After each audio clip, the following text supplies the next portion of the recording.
Product bulk import. To bulk update your product data, you first need to get an export of the product information from Inzant Sales. To do this, you need to be logged into the Management portal and open the reporting screen. Click on the Export Reports folder and run the export report you need.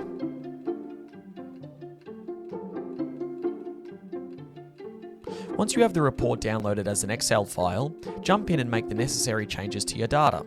This might be changes to pricing, price list availability, and categories, or even adding new products into the system. It's important at this stage to not edit the order or number of columns. You should only be editing information for existing products or adding new products to the sheet. Once this is complete, save the Excel file as a CSV.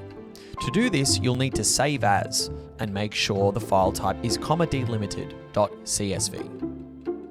Now you have the file ready to go. Jump back into the Inzant Sales Management portal and open the product screen. Click on the ellipsis icon in the top right and select Product Upload.